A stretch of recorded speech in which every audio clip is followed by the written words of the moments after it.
Welcome to your program of choice, Health Affairs on AIT, a platform where we focus on public health issues, challenges of women and children with a view to providing lasting solutions. I am your regular anchor, Shomowa Daniels. Our focus this week is on human trafficking and its attendant health and psychological implication. We also have a session of tribute to our late High Chief Raymond Dokpesi for his contribution to humanity and public health.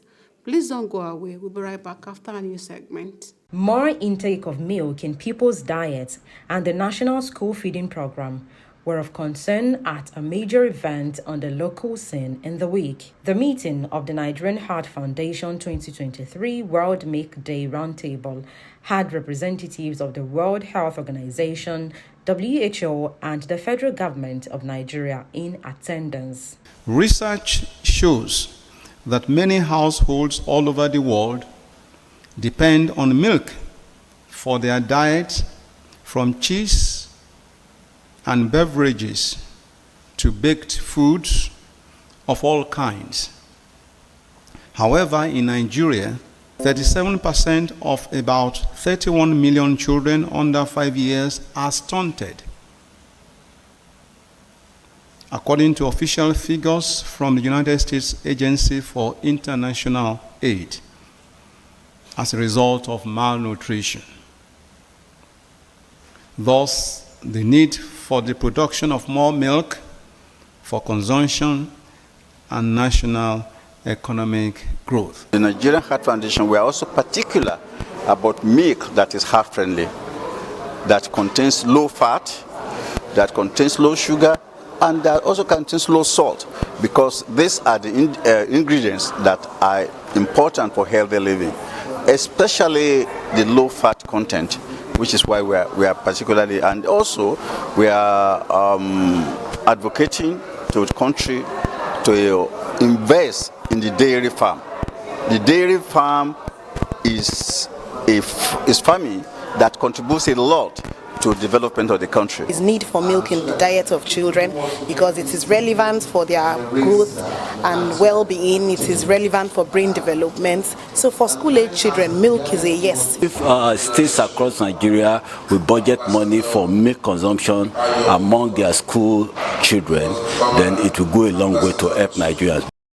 Emergency care remains an integral part of healthcare in Nigeria, a country with a high burden of preventable deaths, but delays in accessing care at accident scenes and in most public health facilities remains a major challenge, contributing to the increasing disability and deaths associated with emergency cases across the country. To ensure that first responders are trained at the grassroots to prevent these needless deaths, the M. Kukoyi Foundation, a non-governmental organization based in the United States with strong affiliation to another credible NGO in Nigeria, Health Emergency Initiative, HEI, launched the Cardiopulmonary Resuscitation and Accident Resuscitation Education Care Project in March 2023, with the aim of improving emergency outcomes in communities through equipping community members with essential life-saving skills. With the motto that none should die, the NGOs, through an effective collaboration, have assisted more than 4,550 indigent and vulnerable patients and accident victims across Lagos State and beyond.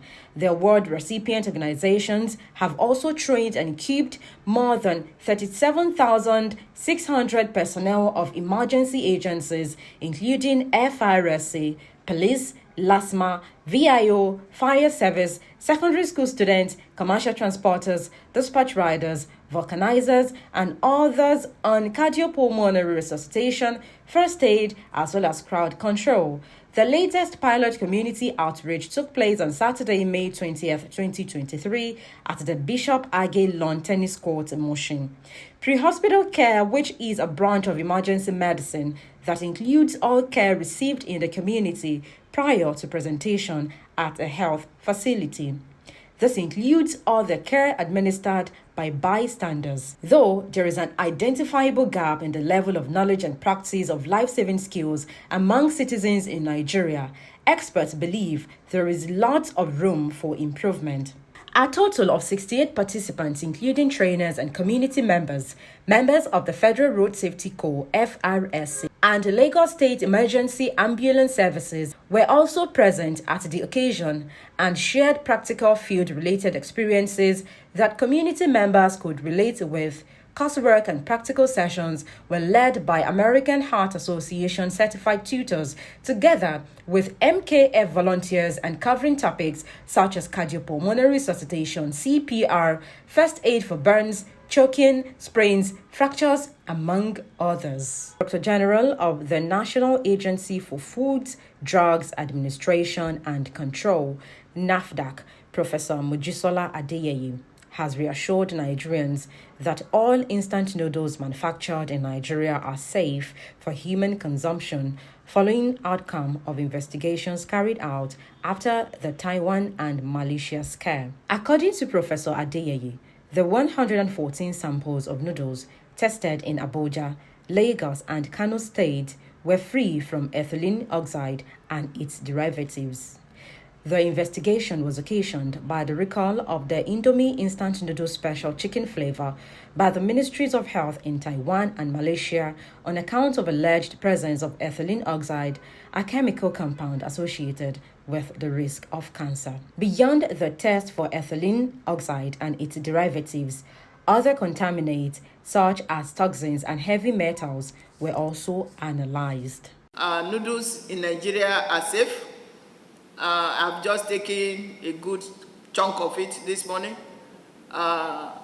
so we cannot keep eating our noodles. I would also like to say that when you eat food, please eat food informatively. You don't take a lot of salt. If it is too salty, decrease the amount of sauce that you're using or dilute it with tomato. Use less of oil to cook. For us Yorubas, we think the more oil we use, the better. No. Welcome back. Human trafficking and modern-day slavery is growing at a geometric rate in our society because everyone wants a better life on the other side. But how better is this perceived better life for some people, especially our young women and children? I want to advise people that whoever it is that is advising you that you should go to outside country, you make a lot of money, they are lying to you, they want to just push you into prostitution and useless your life. She is one of the 100 survivors recently rescued under the Strengthening Nigeria and Niger Cooperation on Countering Trafficking in Human Beings. They go through a lot of trauma, and you discover that some of them also, they are being infected with different types of diseases, syphilis, HIV, AIDS, depression. So from time to time, as an agency, we ensure with our partners that this medical assistance is being provided. We're glad to be able to support them in our own way, to give them psychotherapy, give them very good mental support to make them well integrated back to the community. It's a project funded by the Kingdom of the Netherlands, and it's a 2-year project that we started, and it's been implemented with the National Agency of Anti-Trafficking in Nigeria, NAPTIP, and their counterpart in the Niger Republic. We have a lot of victims that has gone through our shelters, but today we are just looking at 100. This is the second phase. The first phase, we were in Abuja, we were in Benin, and Lagos. So this is the second phase of this medical outreach, and we are here again in Lagos. We've been to Kano, we've been to Katsina, and we were in Enugu.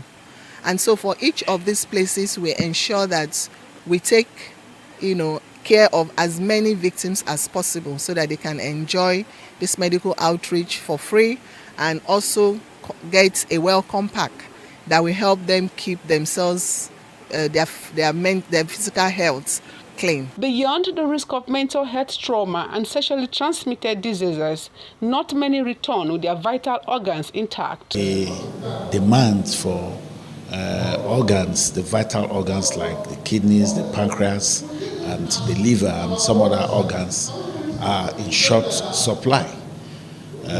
What is available is not up to 10% of what is needed. So what now accounts for the rest 90%? if anybody falls into the hands of human traffickers, they are also likely, to harvest their organs and then taken to be transplanted within 72 hours. It's a very sad one because you see a promising young child being taken out of this country or being trafficked to another state by people they trust, people that know their relations, and they come back so different from what they were before they left their parents. Some come back with so much physical assault in their body. Some are into drugs, they've lost it because in the process of everything they went through, they were not well taken care of.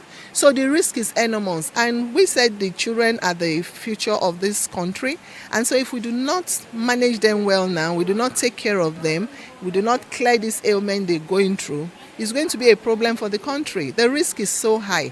And when you say organ harvesting, this is harvesting the body parts or organs of a human being to be sold or to be used for another person who is not well, that needs it, like the kidneys and all of that.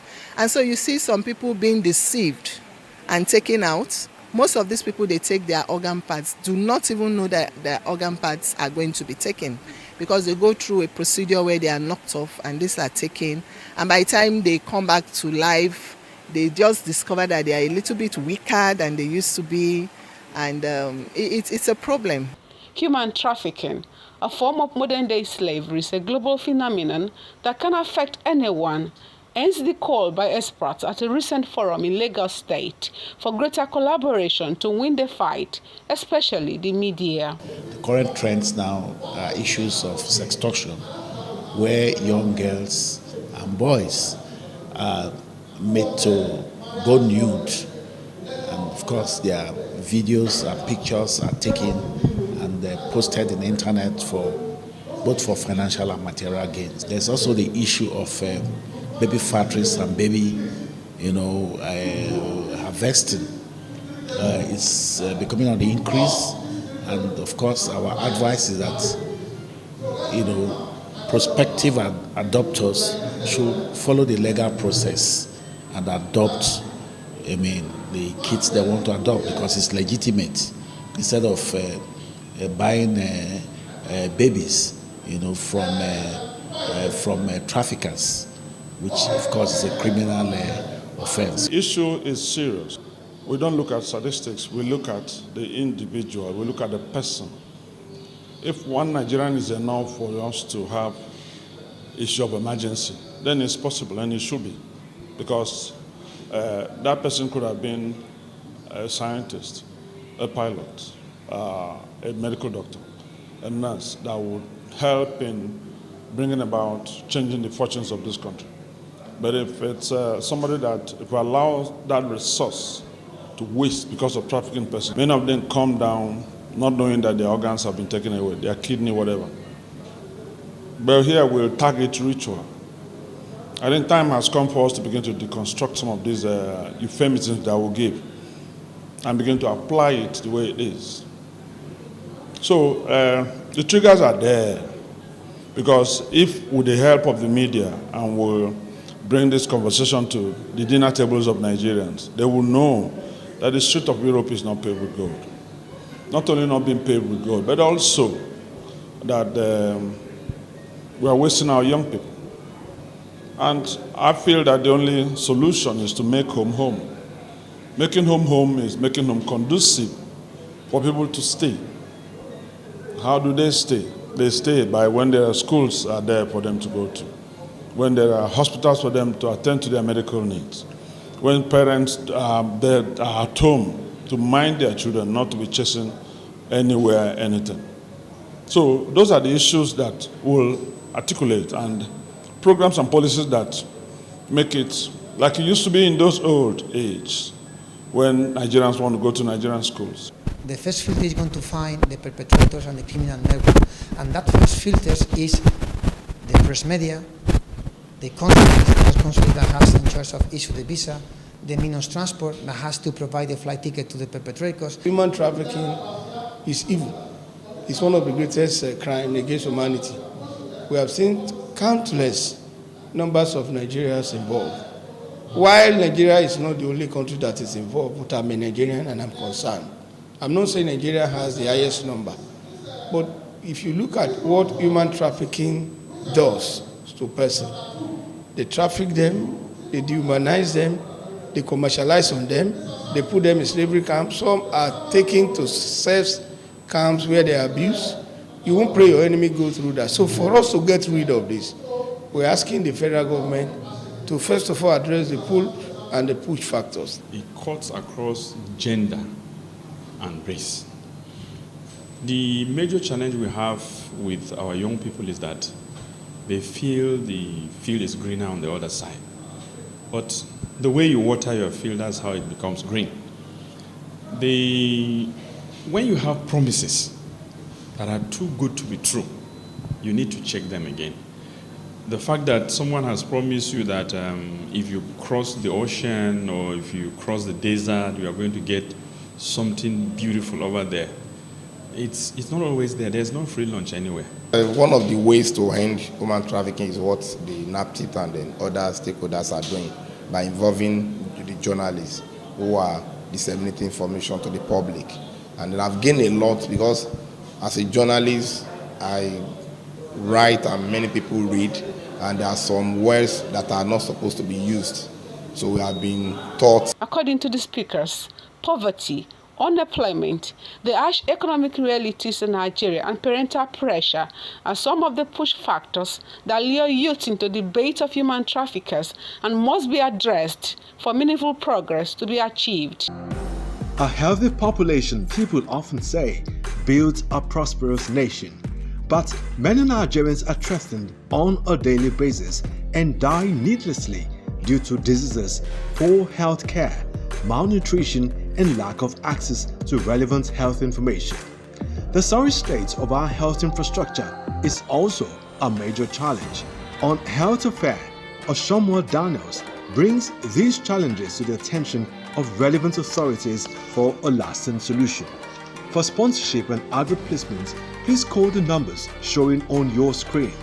Health Affair, your access to good health through relevant information. I work for USAID funded Breakthrough Action Nigerian project, and I'm asking you to watch Health Affair because it is an authentic platform for health information. If you are just joining us, it's Health Affair on AIT, and next on the program is our nutrition segment, an aspect of the show that focuses on nutrition. Examples of fat include palm oil, groundnut oil, coconut oil, olive oil, fish oil, and vegetable oils such as soybean, canola or rapeseed, corn, safflower, and sunflower oils. Vegetable oils can be converted artificially to trans fats, which are usually used for commercial purposes. Fats in general are sources of energy and vitamins, but are harmful to the heart and blood vessels when consumed in excess. Industrially produced trans fat has no nutritional benefit and is more harmful to the heart and blood vessels because it increases the level of bad cholesterol in the blood. It is recommended to eat minimal fat and oil in your diet and to avoid trans fat. Limit your total fat intake by adopting healthy lifestyle, such as steaming or boiling instead of frying when cooking, replacing butter, lard, and ghee with vegetable oils such as soya bean, canola, corn, safflower, and sunflower oil. Limiting the consumption of baked and fried foods and pre-packaged snacks and foods. Join us in our clinical segment for tips on sickle cell anemia. If your child has a fever, please don't stay home. Just don't give paracetamol and stay at home, and just think it's malaria. Bring your child immediately to hospital because it could be a very serious illness like a complication called acute chest syndrome. Drink plenty of water, avoid excessive exercise, physical exercise, and even emotional stress. Voluntary blood donation drive. I want to start encouraging Nigerians to see this as something that they would like to do. I want to be sure that we get enough blood for our patients with sickle cell. On our perception segment, we appreciate your contributions on how to improve human lives. My message to the youths out there today is that they need to be strong. They need to face their challenges, whichever way it comes, and they need to be patient. Everybody wants to get to where they want, where they are going faster than nobody is ready to toe the line.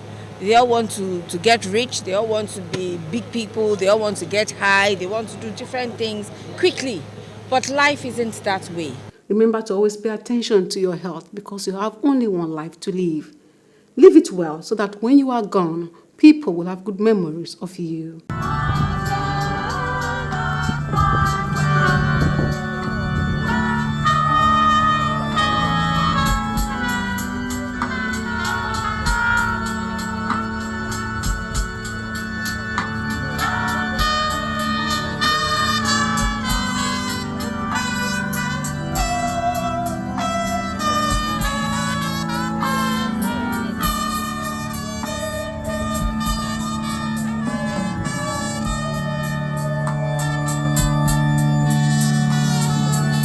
A Zomor of the universe, you came, you saw and conquered.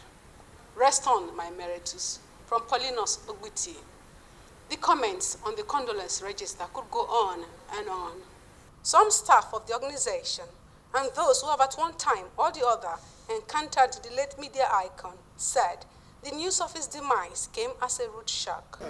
On a day when you see a transition from one government to the other, and the day when you think Nigerians will be reflecting on the new journey we're about to embark on, the root shock of the demise of our chairman emeritus, High Chief Dokpesi came.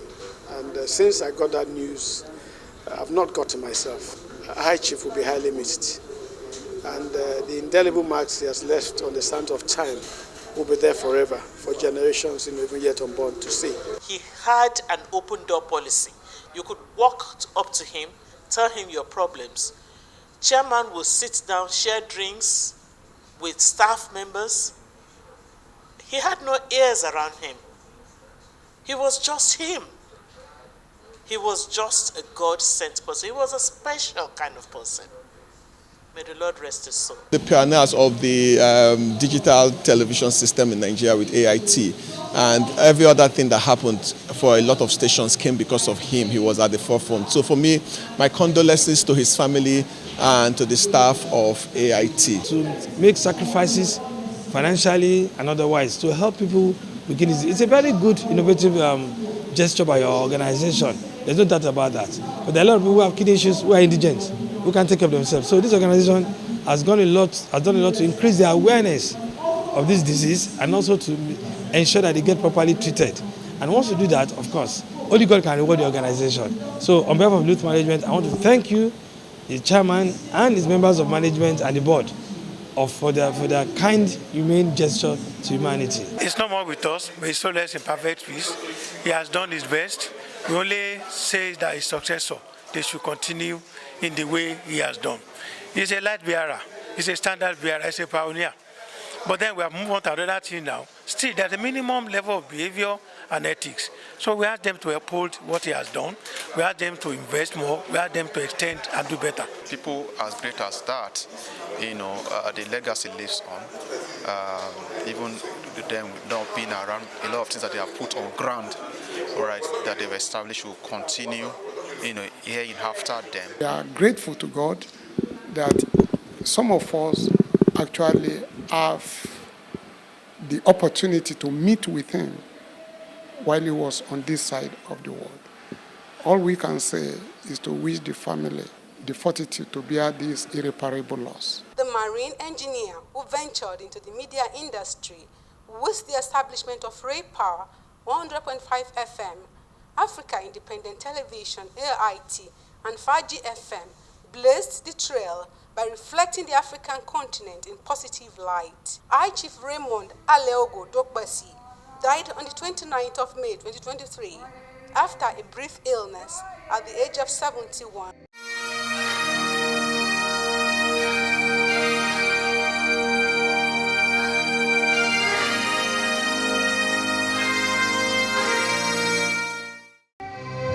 A good friend, a great encourager. You'll be greatly missed by the many people whose lives you have impacted positively. Your death has left me so devastated. Your sudden departure has left me with so many questions I've not been able to find answers to. In my despair, only one fact has comforted me, that death and appointment we almost came. So I just want to use this opportunity to give this message to everyone. that you live your life waiting for God. Today may be your last day. Tonight may be your last night. This week may be your last week. When you leave your life, please live waiting for God. Please live life waiting for God.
This is how we wrap it up today. Join us same time next week for another interesting edition of the program. I am yours truly, Oshuomowa Daniels.